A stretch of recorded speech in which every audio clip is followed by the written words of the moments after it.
What's going on, everybody? It's Sasha, your market expert here in Charlotte.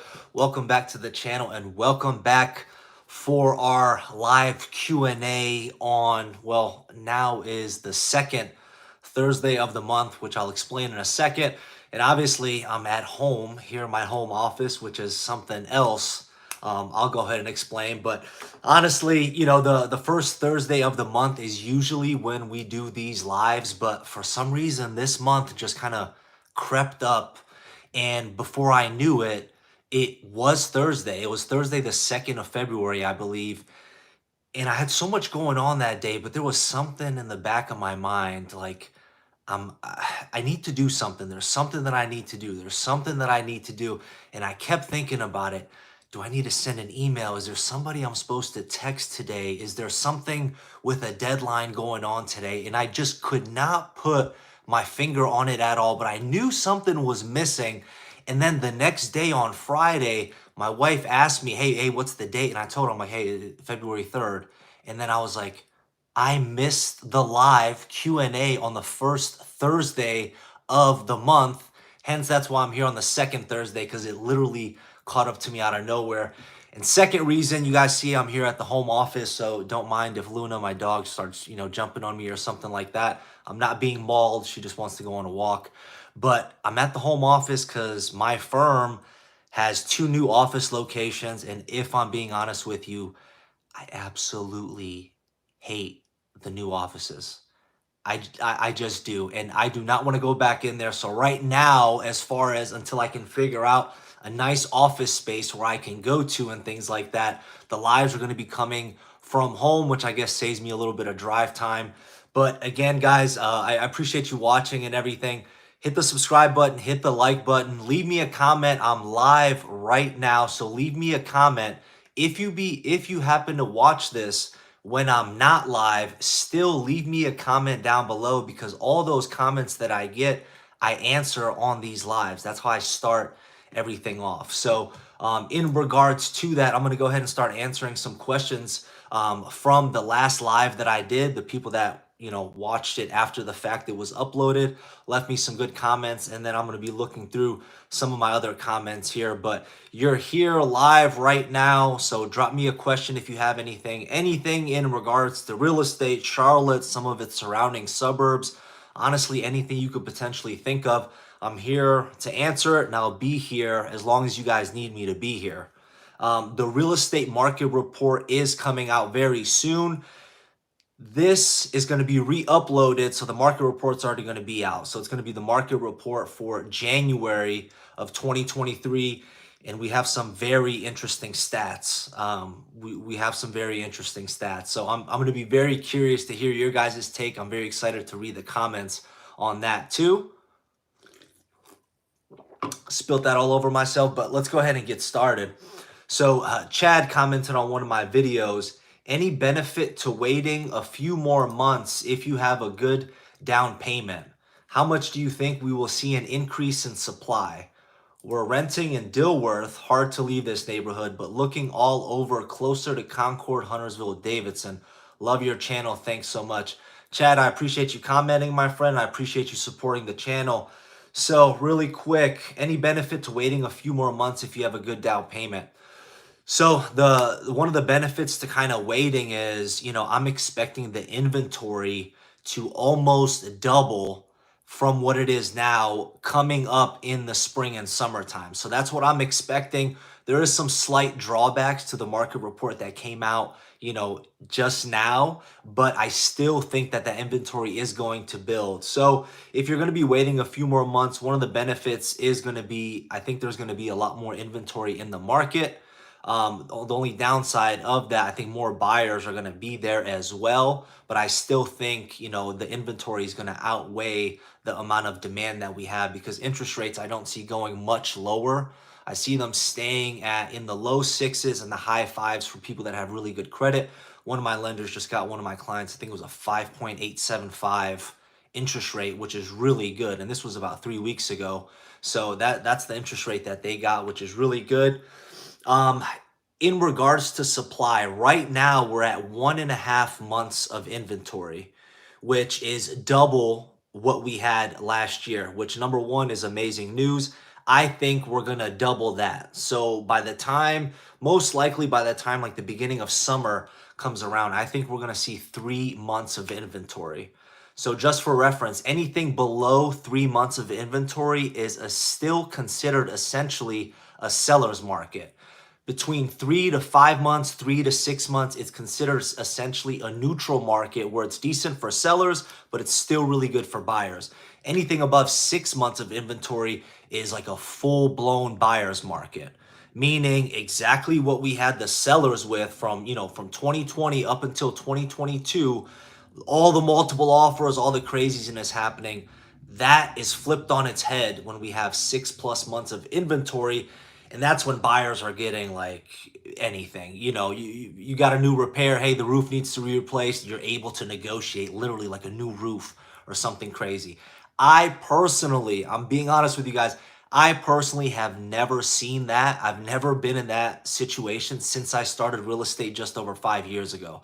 When I started 5 years ago, believe it or not, the inventory was right at around 3.5 months or so. So it was still fairly competitive on the properties that my clients wanted. So I've never experienced something like that. So I'm very excited if we happen to get into that part where we do get 6+ months of inventory. I think we're going to stay pretty neutral for a long time. 3+ months, between 3 and 5, potentially 3 to 6, but it's going to be a very, very long time. Or something's going to need to happen in the real estate market in order for us to build that much inventory. So yeah, I mean, you do have some benefits of waiting. You're going to have more inventory. And I do think the inventory is going to double what we have right now. So instead of 1.5 months of inventory, I think we're going to have 3 months of inventory. So that's good news. 100%. You're renting in Dilworth right now. It's going to be very hard to leave Dilworth. And it sounds like you're going to be going to the Concord, Huntersville, Davidson area. Great areas, but different than Dilworth. Let's see here. We actually had somebody hop in the question. Guys, hit the like button, hit the subscribe button if you haven't already. Do me that favor, please, and let me pull this up. Like I said, I'm a little bit discombobulated right now because I'm at home. I'm used to doing stuff kind of in the office. So, Rafe, I hope I'm saying that right, my friend. Rafe said, I'm considering house hacking in Charlotte. In which safe and neat neighborhood can I have the best value and highest income per room? City of Charlotte, up to 6 unrelated people can live in a property. How much can I charge per bedroom? So, very good question, actually.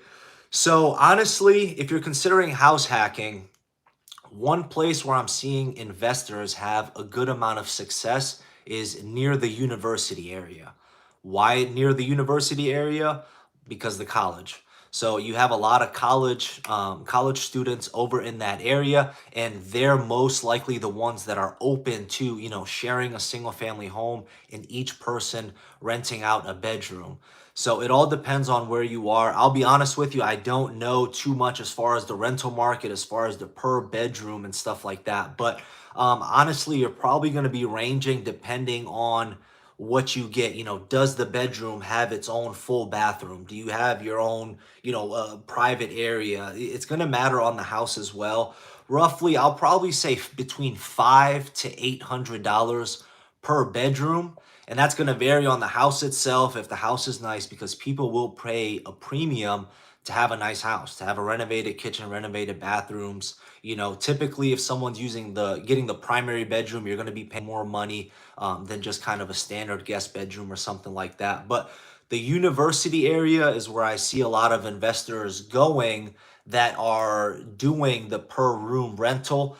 But honestly, a lot of the younger folks that are open to renting per bedroom, I mean, they're looking at, South End, Plaza Midwood, Noda, and places like that where there's a lot going on because they like to go out and things like that. They like to be around restaurants. So any of those areas, but those areas are going to be more expensive. So the best bang for your buck, honestly, is going to be the university area and getting those college students to potentially rent out some bedrooms from you. So that's definitely something I recommend. So I hope that answers your question, my friend. Let me know if you have another specific question about that. And for anybody that's in here, guys, drop me a question down below, please do. So Amy, I just recently made a video on Cotswold, one of my favorite neighborhoods in Charlotte. Make sure you check that video out. It's really a great neighborhood. And Rafe, Cotswold, if you can get in there, but like I said, it's a lot more expensive than some other areas in Charlotte. But that's one of those areas that people would love to rent out a potential room just because there's so much going by and you're centrally located, very close to Uptown, very close to South Park and all that good stuff. So Amy said, love your content. What are your thoughts on Country Club Heights and Plaza Shamrock?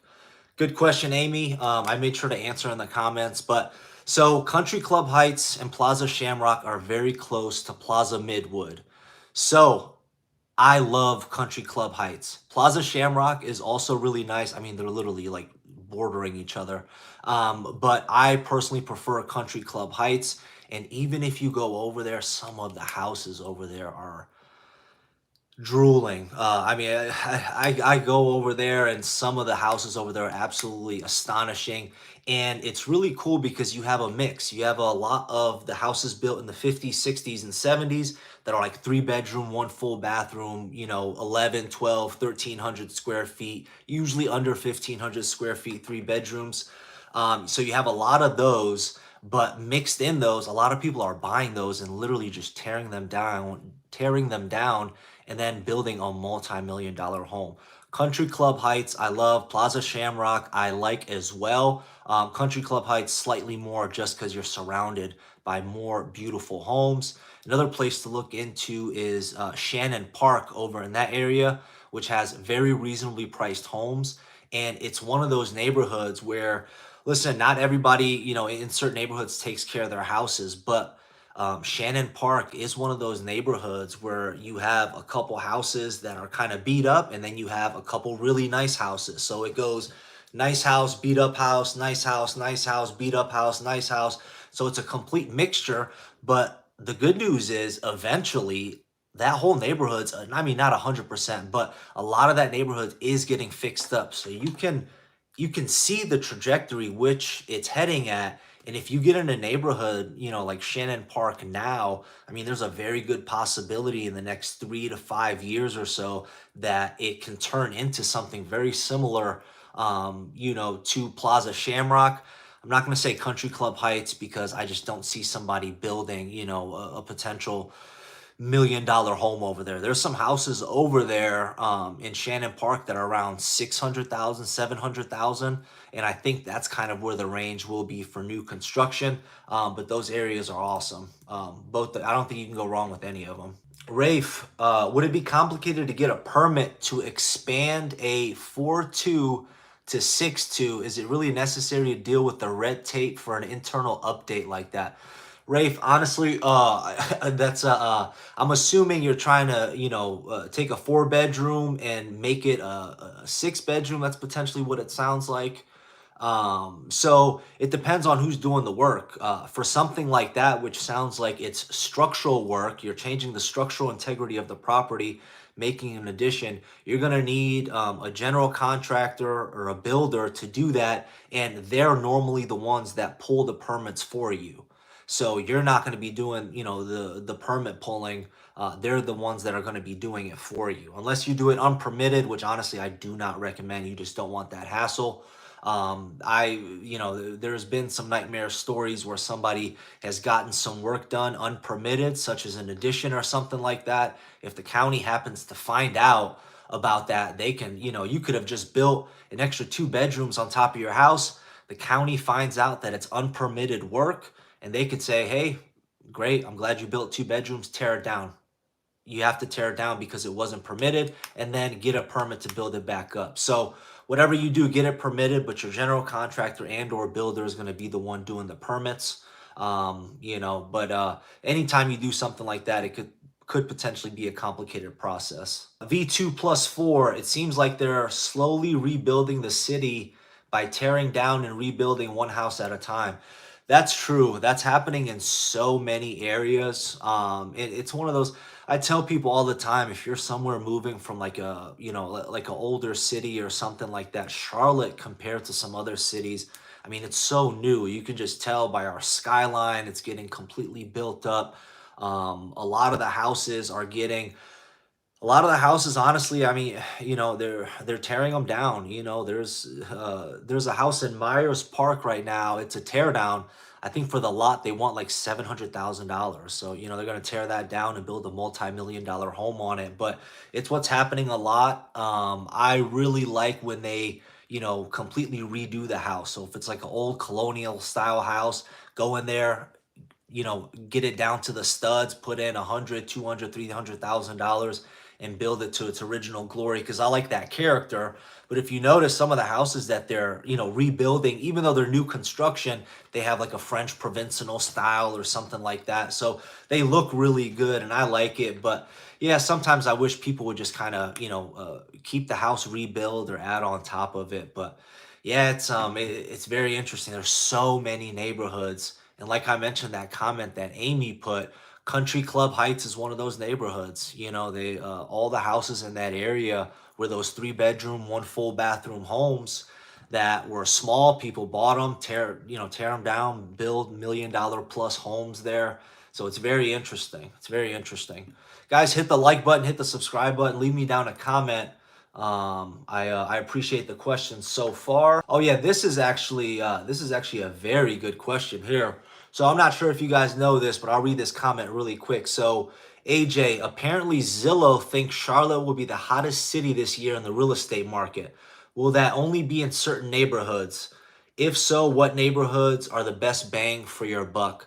So if you guys didn't know, Zillow put out an article roughly about 2 weeks ago saying that Charlotte is going to be the hottest real estate market in the country in 2023. That's a big claim. I don't care too much about, Zillow and their stuff, but it's one thing that they have, it's data. So the fact that they came out with that article is pretty big, and people were having a field day with it. I still think we're gonna have that, that price correction of 10 to 20% from our all-time highs. But there's some people that are on the complete opposite end that when I say that, they're like, market's going to crash by 50%.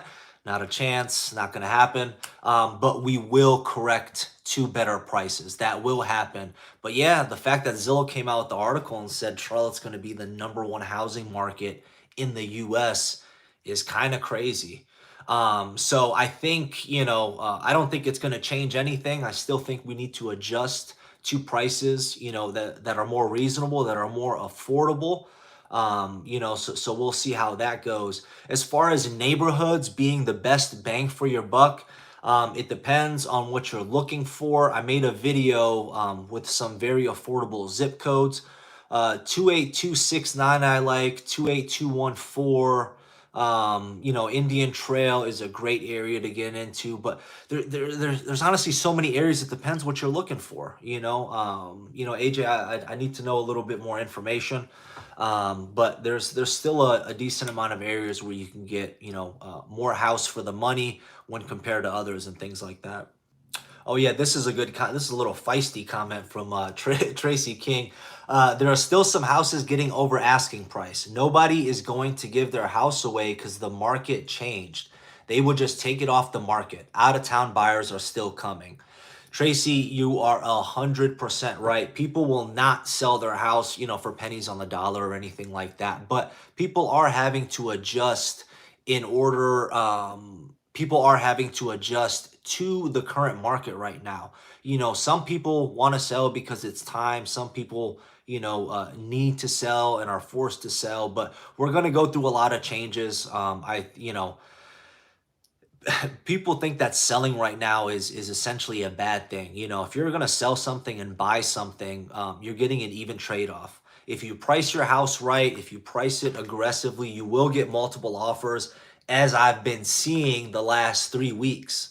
One house in Waxhaw that I was going to look at with the client listed at just under 650, multiple offers in the first 2 days. Another house in Belmont listed at 375, multiple offers. Another house in South Charlotte listed at 390. They had 16 offers. House was well warranted. It's probably going to sell around 410. But yeah, I mean, there's still going to be multiple offers out there if sellers are pricing their houses aggressively. and better and more realistic, which I see is starting to happen now.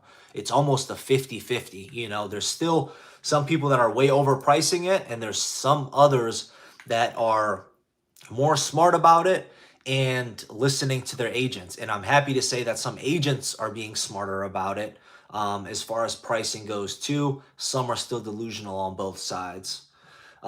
Rafe, any opinion on job market, new jobs, new employment, and layoffs in Charlotte? So, Rafe, I haven't read anything about layoffs specific to Charlotte. You know, I read, not the newspaper, but I read the news and stuff. I know a lot of companies are doing some layoffs. I do think Wells Fargo is laying off a couple thousand people. I don't know why. I want to say 2 to 3 thousand people, and that might be affecting the Charlotte area. But I'm not really sure, to be honest with you. Charlotte's still pretty economically strong. I haven't seen too many things going on with Charlotte, but the U.S. economy as a whole, I think we're going to have a little bit of turbulent times ahead. That's for sure. I mean, there's no way around it. Oh, Day by Day TV said, shout out to 28269. I love this area. So again, V2 Plus, that's one of the areas that I had mentioned, you know, that you can get a decent amount of bang for your buck is the 28269. Day by Day TV, please let me know what your favorite thing about 28269 is.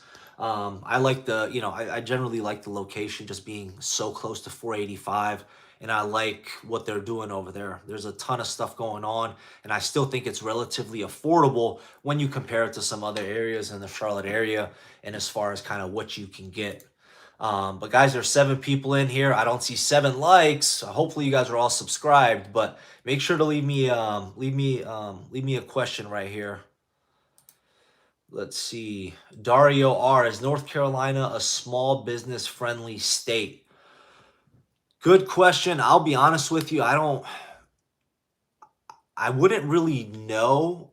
I want to say yeah, based off of what I see. There's a lot of small businesses around here, and there's a lot of events and things like that that kind of do shout outs. I think there's like an entire month dedicated in Charlotte that's like a small business month. So it's like, hey, shop small businesses, shop local, and things like that. But as far as being business friendly, I would say yeah, but I can't give you, a logic or an exact answer on that, if I'm being honest with you. I would just say yeah, based off what I see. I see a lot of small businesses.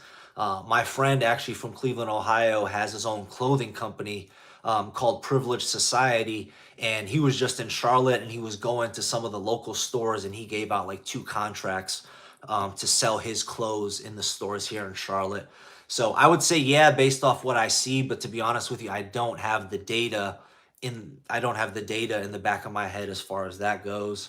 Lamisha Forever, shout out to my zip 28270. I'm in the same zip code. Shout out. Let's see. Rafe's got some hard hitting questions for me. How much is an average monthly home insurance rate?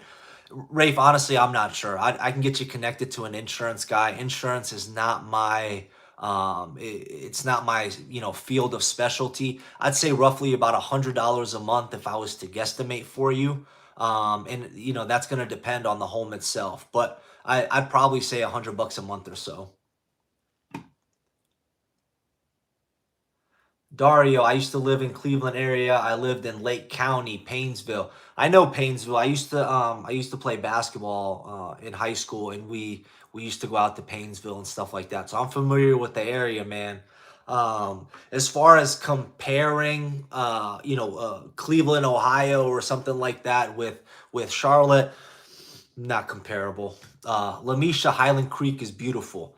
Yes, Highland Creek is one of my favorite kind of areas, especially in the 28269 zip code, just because it's so absolutely massive. They have a good amount of amenities, and people seem to really like it there. In the neighborhood, they have walk-in trails going kind of in and out, which is super nice. Day by Day, I'm in the Highland Creek, so right next to 8545. Very convenient between University and Concord Mills. I don't have to leave the area for anything. So there you guys go. Highland Creek 28269, which is definitely one of the neighborhoods I recommend for people looking there.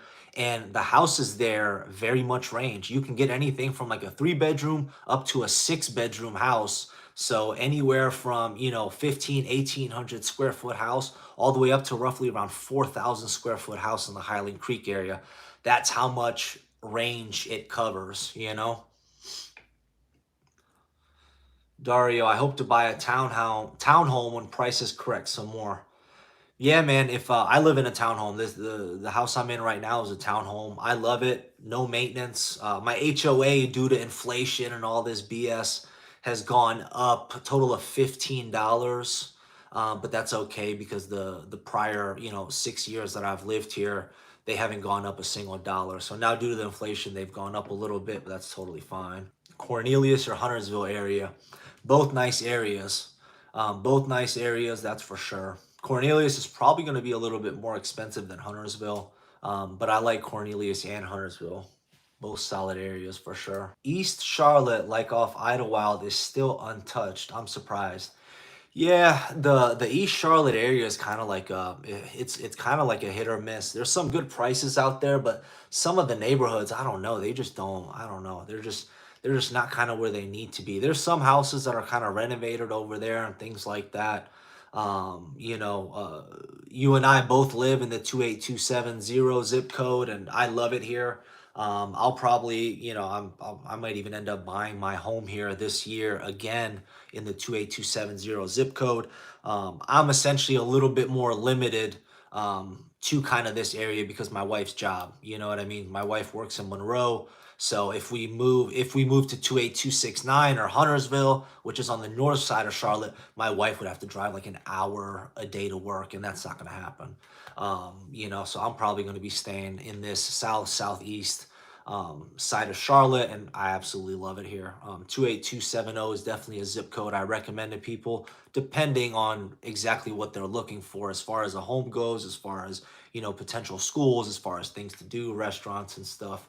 So definitely. I'm all over this zip code, Lamisha, so I'm not sure how you haven't potentially seen me around. I just had somebody that was watching my live, I think last time, and they were like, "Hey, do you go to this gym?" Blah blah blah. I'm like, "Oh yeah, I see you there all the time," but they still haven't approached me, so it's kind of funny. Dario R. Zillow has Charlotte as the #1 real estate market for this year. That's correct. A couple minutes ago in this earlier in this video, I had mentioned that somebody left a comment, and the comment was like, "Hey, Charlotte was ranked the #1, city in the U.S. to have like the best housing market. Do you think that's going to affect it?"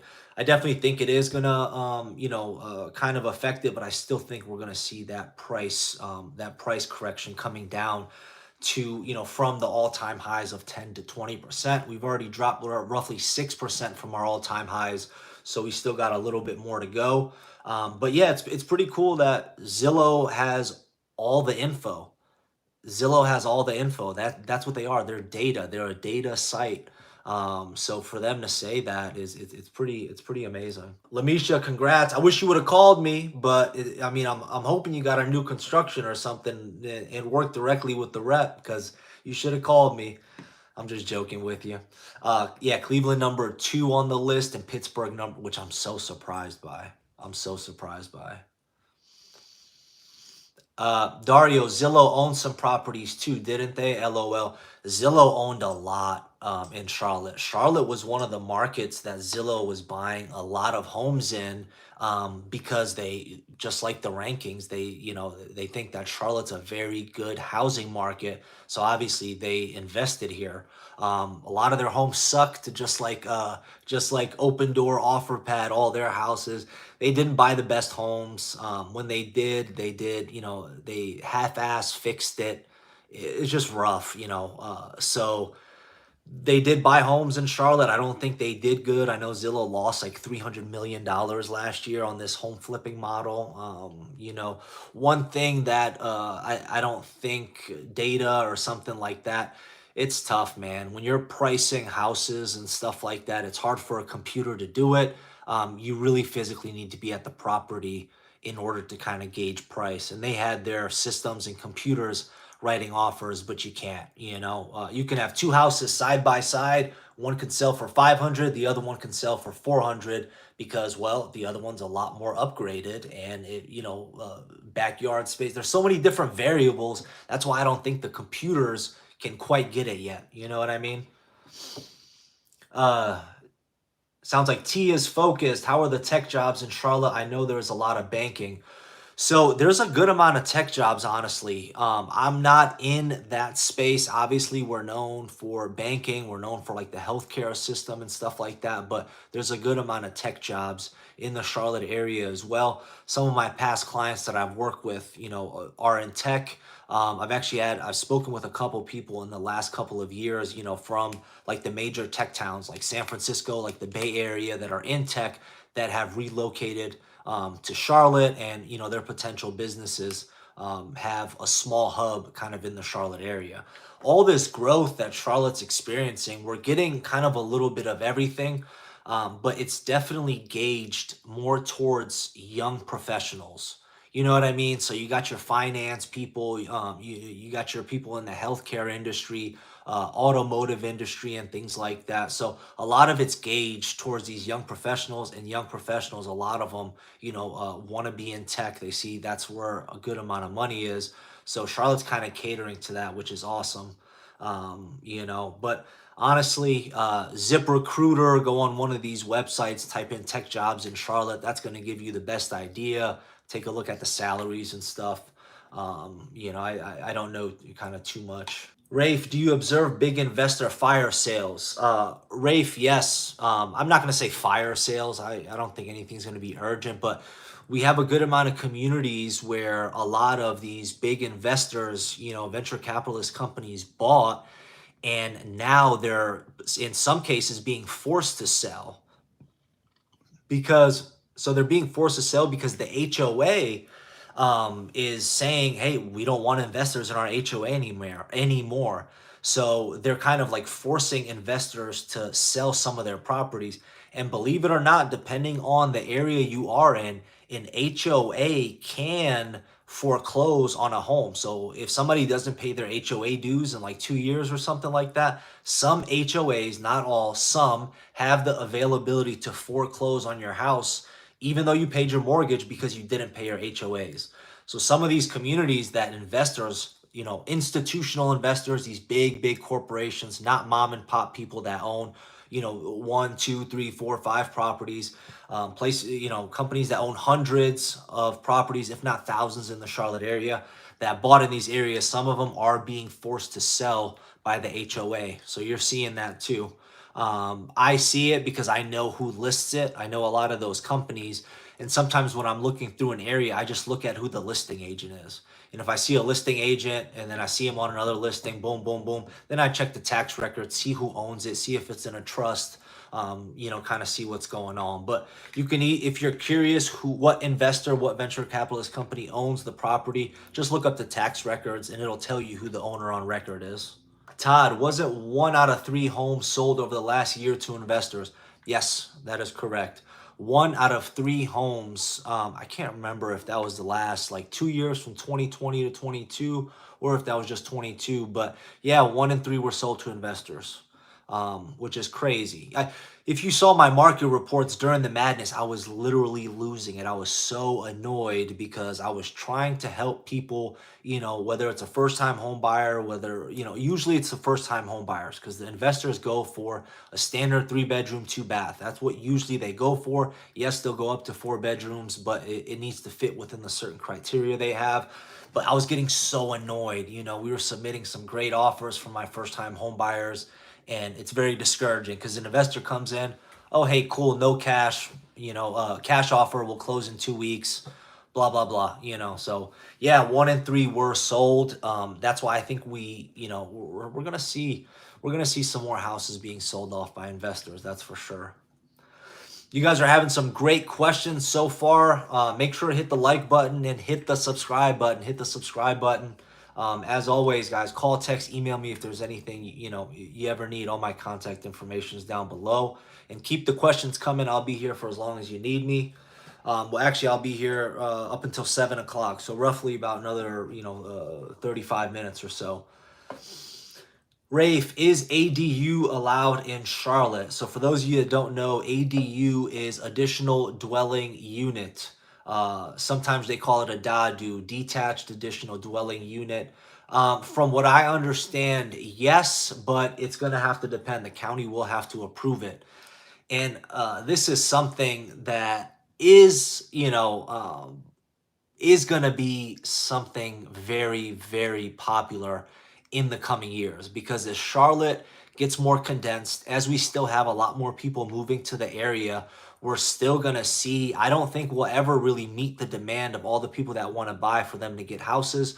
So you're going to see the additional dwelling units, which is essentially like a guest house being built in the backyard, and people are going to rent those out. So I think that's a trend that we're 100% going to see in the next couple of years, where a lot of places can get it. But yes, you can. You just need to check the guidelines, for that potential property. It needs to make sense. I don't think, like in California and Seattle, I think if you build an additional dwelling unit in the backyard, you can get like a separate title, separate deed to that unit, and you can essentially sell it to somebody else, and somebody can live there as a primary residence. I don't know if Charlotte won't get like that yet. It's possible in the next 10 to 15 years as we keep growing. As of right now, you just need to check, because I'm assuming your lot size needs to be, in order to accommodate an additional dwelling unit. And there's a bunch of stuff. We're at the beginning stages. I know some people have them already. So it just depends where. It's literally on a case by case basis as far as the house goes. Do you think wages in Charlotte are going to keep up with housing? No. Right now, it's very tough for people to find affordable housing. So the wages honestly never keep up, with the housing, especially what's happened now. I read an article. I don't know what it is for Charlotte, but there's a ton of places in the U.S. But the last article I read was in Canada, and they said 64% of somebody's household income is going towards their mortgage. That was in Canada. But honestly, if I was thinking about it, I'd roughly say, I mean, 50% potentially is here in Charlotte. You know what I mean? I don't think we're far off from that. So obviously, it depends on your field. If you're in the right field, Charlotte has a lot of opportunities for you to make a lot of money and things like that. But if you're in a tougher field, then yeah, the wages won't keep up. But they're not keeping up right now because we're having an affordability kind of issue. You know what I mean? The median price point, brand new stats, median price point is 375,000. Finding a home under that's like move-in ready, in a good location, it can be tough. Garrett Kidd, I remember that name. I think you were on my last live. I appreciate you coming back, my friend. How can I understand what kind of primary mortgage insurance I am looking to pay on a loan where I can't put down 20%? Once I pay 20%, however, how does PMI fall off? Very good question. So, uh, it's a tough question. Roughly, from what I see, PMI is roughly anywhere from $200 to $300 a month. I think it's going to vary based off of the home purchase price and what the appraisal is. Well, that's cool. Somebody's dropping me some hearts. I'm seeing them flying up. I haven't seen that before. So yeah, PMI can roughly add $200 to $300 extra per month on your mortgage. So that's all calculated in. When you go get a pre-approval letter, if you ask the lender, say, "Hey, I'm looking to buy a home for 450,000. I'm looking in this county in this zip code." They'll estimate the taxes, they'll estimate the PMI, they'll estimate your monthly mortgage payment. That's the best way to do it. Once you have 20% equity in that home, the bank, surprise, surprise, is not going to call you and tell you, "Hey, great news, your PMI is dropping off. You can pay us, $200-$300 less a month." This is something that you need to be proactive about and see if you have 20% equity in your home. Once you do, you can go online where you pay your bank. You can call your bank.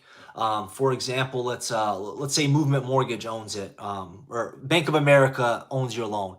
So once you have 20% equity, you call Bank of America, you say, hey, I have 20% equity in my house. I bought it for 500,000. It's worth $600,000 right now. They say, okay, great. You have to pay for an appraisal. The bank comes out, they appraise your home for 600,000. You only owe 480,000. Then they drop off that PMI. So, but like I said, they're not going to do it on their own. This is something you need to be proactive about. My clients, every single year on their anniversary year of home ownership, I send them a market report saying, hey, these are the recent homes sold in the area. And then you have kind of a price range of what your home is worth. So when I do that, hey, PS, you're at 20% equity. Call the bank, blah, blah, blah. Rafe, would it be possible to find a single family home with an additional dwelling unit in Charlotte and rent it out as an Airbnb? Yes, it's possible. It's very tough to find. Honestly, all the additional dwelling units that I've seen houses have, they're $1 million plus homes. I personally have not seen any house, honestly, any house like under $1 million that has an additional dwelling unit that they rent out. Obviously, it needs to be a neighborhood that does not have an HOA and allows Airbnbs to be rented out. So that's something you need to see. I've seen garages that have a second floor that have like like kind of a little kitchenette area and stuff like that that people rent out.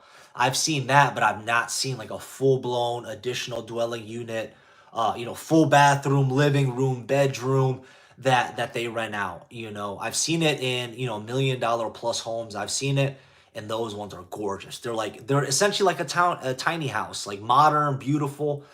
So it depends on what price range, but honestly, I haven't seen a lot under that $1 million price point. Dario, surprisingly, I've been hearing that a lot of Floridians have been moving here.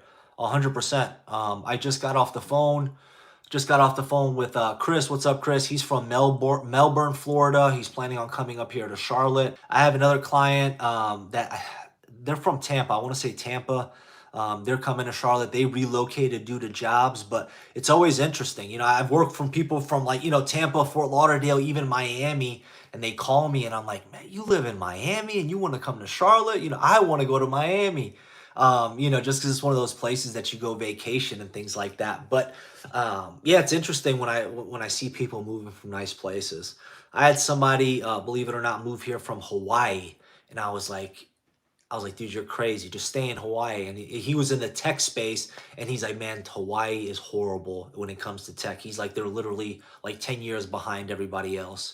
So it's interesting. But yeah, a lot of people from Florida moving here, they want something more seasonal. Florida's insurance rates and stuff like that are absolutely insane. They have to pay a good amount, especially because, I mean, you're hurricane prone. So, they're paying like an extra three, four, $500 a month just for their, home insurance, on top of, everything else, property taxes and stuff like that. But they don't have state tax, so you're saving a little bit of money. Honestly, everywhere's kind of a little bit of a trade-off. Weather is much nicer there. Yeah, it depends on I love the heat, so I could definitely see myself living in Florida. As of right now, I'm staying in Charlotte. Absolutely no plans on going anywhere. But you never know what the future holds. But I'm staying here. I want to build my roots here. I am building my roots here. I think it's a great place for families. God willing, if I have kids, I want to raise them here. And my real estate portfolio is going to be here, which I'm very excited about. So I don't see myself going anywhere. But yeah, Florida's great. Yeah, correct. Higher property taxes in Florida. Yeah, just due to the hurricane stuff. Garrett Kidd, awesome. Thank you. I just got notified that I'm going under contract. Thank you so much. About to ask my lender for a breakdown for me. Garrett, why didn't you call me, man? Who's your agent? I'm just joking with you, buddy. Congrats on being under contract. I hope everything goes well. Get that home inspection, negotiate that inspection. And also I appreciate you watching the channel, man. Okay.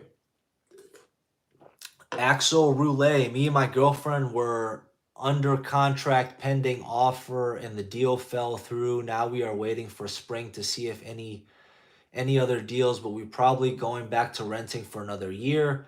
Deal fell through because originally we were approved for 3% down, and then they changed the 3 to 5% down requirements in a matter of days, and we couldn't afford it anymore. Axel, that's interesting. I'm surprised they did that to you. I'm assuming they might have quoted you on a conventional loan, and then you might have got moved to an FHA loan, so they potentially required a larger down payment. But that's messed up. That sounds like the lender kind of dropped the ball on you a little bit on there. But yeah, rent, see, month to month is so expensive. But yeah, I mean, it sounds like you got that lease signed. Kind of see what happens. It's going to be very exciting. I'm very excited for this year as far as everything, as far as just the real estate market goes. I'm an absolute geek, nut, whatever you want to call it when it comes to real estate. If you guys watch my last live or some of my other videos, I throw it in there. I'm buying my primary residence this year. The goal is definitely to get a primary, hopefully a primary and an investment property. So we'll see. A beautiful, gorgeous home came on the market last week that I absolutely love, but it was $110,000 above my budget. And I was like, I'm not going to look at this house because I'm going to fall in love and I'm going to do something stupid. I need to practice what I preach to my clients. Don't let your emotions get the better of you. So I never even looked at the house. Thank God it went pending. It sold within 2 days. But yeah, the house was absolutely stunning. So I'd be lying if I said I'm not keeping my eye out on it. But $110,000 over my budget. It just wasn't. I just wasn't gonna do that at this moment. Um, all right, keep dropping some questions, guys. We still got some more people in here. It's been almost 50 minutes. I'd love to answer a couple more questions for you before it's dinner time. But great questions so far. I'm seeing a lot of new names on here, which I'm very excited about. Yeah, I'm seeing a lot of new names on here, which is great. Which is the channel's reaching more people, which I'm very excited about. Follow my Instagram at QC Home Group. Check it out. Some cool stuff on there. And yeah, you guys have all my contact information and stuff. I'll wait on here a couple more minutes, see if you want to ask any other questions.